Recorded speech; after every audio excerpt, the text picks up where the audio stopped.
here. So I just wanted to give you an update. You might as well go. I wanted to give you an update of that hard conversation from that I talked about a few days ago. So I had that like I don't know yesterday, 2 days ago. I don't know. Days are running together, and kind of like more of like you got to get your crap together, right? So before I'd even talk to her, she ended up talking to my wife that talked to her, and she was basically saying, I'm tired. I don't want to be micromanaged. I don't make the mistakes and learn from them, and whatever. So she has not been in this position for like a short period of time. This is now 2 years. Two.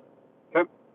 So what the reason why she's getting micromanaged is because my wife will go in and she will see what's going on, and she'll look in the like our system. She'll look at the pipeline, and she'll look at everything. And like there's certain shit that's just not getting done, right? So when I went in, to talk to her, I said, I know your concerns about being micromanaged, and you feel as though you should be able to just make the mistakes so you can learn from them. I said, but you've been doing this for 2 years. Along with that, Maria is going in and checking on like Sunday nights when she shouldn't even be working, and she sees all these problems. And because like I had Maria start sending out emails, so like I would just see email after email after email of shit that's not right, and I'm sure it probably stresses the other one out. But if you would just do what you're supposed to do, you wouldn't see a million emails for shit that's fucked up. And so that was that part. So I said, we're going to continue to do that. And I said, it's ridiculous that she has to do this. Like, we're expecting you just to do your job. And as far as the letting you make the mistakes, I said, I'm not willing to do that because I don't know about you, but every time you make a mistake when it comes to ordering a gate or something else, well, it's cost me several $100s for your mistake. And I said, I don't know about you, but I don't really enjoy when I think I'm making X amount for a job, and then it turns out I'm making $500 less because you made me spend an extra $200-300 on the gate, plus the labor to go get the gate, plus the labor to get it back to the job site and then install it because we couldn't install it that day because you ordered the wrong gate, right? And like at the end of the conversation, like and I said from the get go, I'm like, because my uncle would do this shit to me. Well, not shit, but he would ask me. He's like, "Are you happy in the job? Are you happy doing this?" Right? And every time I would just say, "Yeah." Like, but I was lying to him, right? Because what am I supposed to do? Say like, "No, this is the worst job of my entire life. I hate it more than anything else, and the only reason I'm still here is because I can't afford to go anywhere else." No, I just say it's like, yeah, it's fine. And I gave her that example. I said, look, I don't need this answer now, but this is something you got to think about. You got to talk to your boy, and like decide what you're gonna do because like if you just don't enjoy doing this, then why continue doing it, right? So there's that, and we talked about the memory and stuff like that, and it just so happened like Maria had pulled up one person, and there was no notes in there. There was no notes. There was no follow up, right? And they had already booked the job, but we were waiting on the permit. But like we have to keep on getting these jobs moving because like our crews are installing extremely quickly now. So like if you don't do your job and follow up with the homeowner to make sure they have the permit and whatever else they need, then the sub doesn't have work. And at this point, he's been unbelievable to us. And so you're going to jeopardize our relationship because you're not doing your job by following up with these people, right? And it's a bunch of simple stuff. And at the end of the day, like, and she just came back from maternity leave, so I understand her number one priority is not work right now. I got that. I'm like, you still have a job to do, right? And I said, as far as the memory, I said, as soon as you're done talking to the person, if you're following up with the permit and they're like, well, I'm still waiting to hear back from the township, It's like, okay, I'm going to follow up with you next Monday to see how you're making out. And then you do that, you schedule it, you put notes in the system so that way when Maria goes and double checks to see what's going on, right in the notes it says, followed up and they're still waiting to hear back and we're going to follow up with them the following Monday. As long as you have that, we're good. But then she's like, well, that's just one person. I'm like, and she's like, I normally do it. I said, but I'm only looking at one person right now, and they're not done. Like, this shit is not rocket science. So that's kind of how the conversation went down. My wife said very nice. There wasn't a lot of pleasantries or anything else, but like I'm tired of like talking about the same crap. Like I just am. Like yes, I can 100% do a better job. Like when you're doing a great job, we can recognize that and how you're doing. But part of the problem is like I'm not actively involved with a lot of the business. So what ends up happening is I'm only hearing the problems. So should I be more involved? Yeah, probably. But like we're starting this wholesale division, so why like I don't have the time to do it. Plus you've been doing this shit for 2 years and we're still having fucking problems. And now my wholesale division, we literally threw them all in place in the last like 2 months, and they just get the shit done. Like I don't have to look at anything. Like I go in there a few days a week. I'm in there for like an hour, and I'm like, hey, how you doing? How's everything going? What can I help out with? Like what are you having problems with? What can we fix? What can we do with the system? Blah blah blah. And I used to do the same shit with these people, and like they're like, well, we just need a small tweak, and I'm like, all right, so I get that shit done, and then we still have the same freaking problems, right? So that's kind of how that went.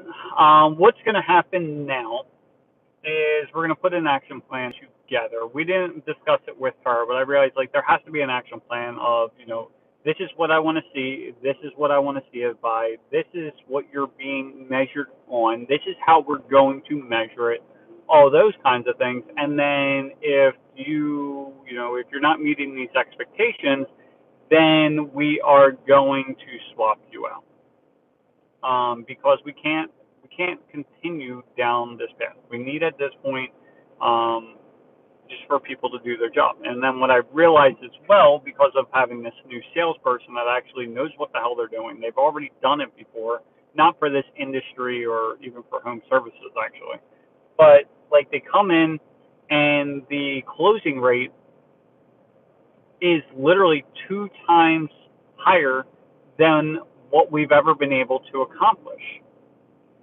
And so what I'm realizing more and more is that we just got to a point where, oh my God, this traffic is crazy. So we're down the shore. I didn't mention that part. Let me go.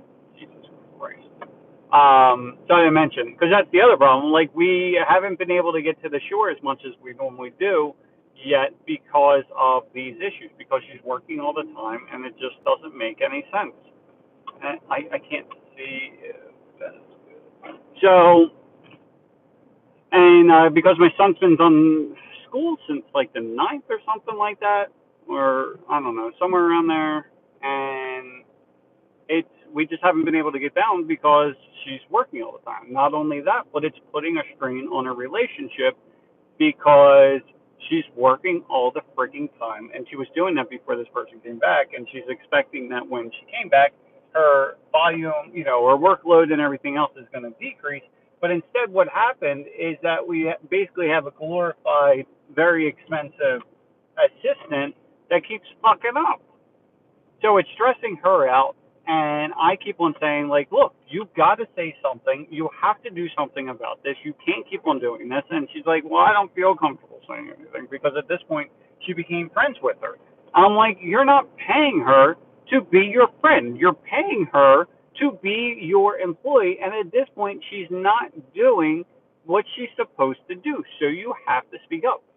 And then because I'm like, if I have to go in and say something, it's not going to be nice.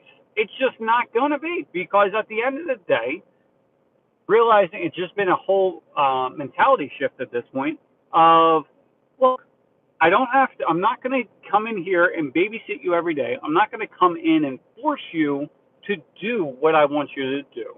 I just expect you to do it. And if you can't do it, then you're going to have to find somewhere else to work. Like, it's that simple. I'm not doing this anymore. Like, why am I going to argue? Like, there's no need for it. Now, do I want you to go? No. And I also said to her, I said, look, this may not be the position for you. I said, you're not doing a bad job, but like, you're not doing it to 100%. If everything's absolutely perfect, you can probably get your stuff done. But then if there's any kind of issue, which there's something that always pops up on a daily basis that takes like an hour of your time. And a lot of reasons for this is because you screwed something up. And then so you can't get your shit done. So then my wife, Maria has to jump in and then, do this stuff so that way you can get caught up. So, I also did say, probably part of the issue is that you are, mentally coming in thinking you have 9 hours to get your work done. But in reality, you need to start coming in and like working as if you need to get everything done instead of working 8 to 5, getting everything done by 3 o'clock. So that way you have those 2 hours when shit gets fucked up that you have the ability to jump in and actually correct the issues because she was promoted to basically be my wife, and she's not my wife whatsoever. And we keep on taking stuff away, and stuff's still not getting done. So I said, maybe this just isn't a position for you. I said, maybe we can try doing something else. But honestly, like, I don't have anything right now. The only thing, like, if, she has to stay at her current hourly rate, which she got a substantial bump up for, which was my fault for just, like, giving it to her right away. But yeah, I don't know. It's just frustrating. So at this point, we have the summer. She's got to get her shit together. If she doesn't have her shit together, it's going to be more or less like, you have X amount of months. We don't see the improvement, and if these metrics aren't satisfied, then what's going to happen is we're going to have someone else take over for your position, and then you're going to go into another position. And then kind of do that and see what happens. And if that doesn't work, well then, like, sorry, like, you're going to have to go somewhere else.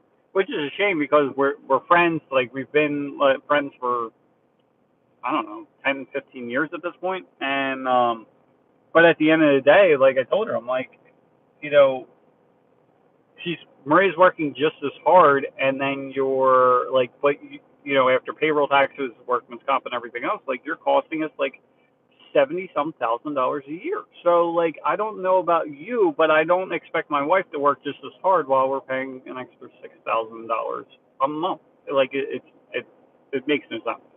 So that's where we're kind of at. So in the next few days, I'll be setting up the big guide of like everything that we're looking to do, what you're going to be measured by, and everything else. And then hopefully it improves because I don't want to get rid of her. But if it doesn't, then it is what it is. Like, my supervisor from McDonald's used to say to me all the time, because he always looked like the bad guy because he was normally the one that would come in and fire the managers and everyone else. And but he's always like, look, I didn't fire them. He's like, they fired themselves. They decided not to do the job. They decided to show up late. They decided to come in with this poor attitude all the time. They decided to mistreat the other employees and the customers and everything else. So I didn't fire them, like, they fired themselves. And it's just the same thing. Like, you want to come and do your job or not? Like, I don't really care. Like, I hope you're here, but if you're not, like, I'm not going to lose any sleep over it. I'm just going to save myself an extra $6,000 a month, which sounds pretty damn sweet because we need a new car, and, like, that would pay for the car, like, in a year. So, anyway, have a great day. Talk to you soon. And, yeah. Oh, like I always say, if you need help, send a quote or, send an email to support at localprohelper.com, or send a message, or like one of the, respond to the video, and then I can help you out as well. See ya.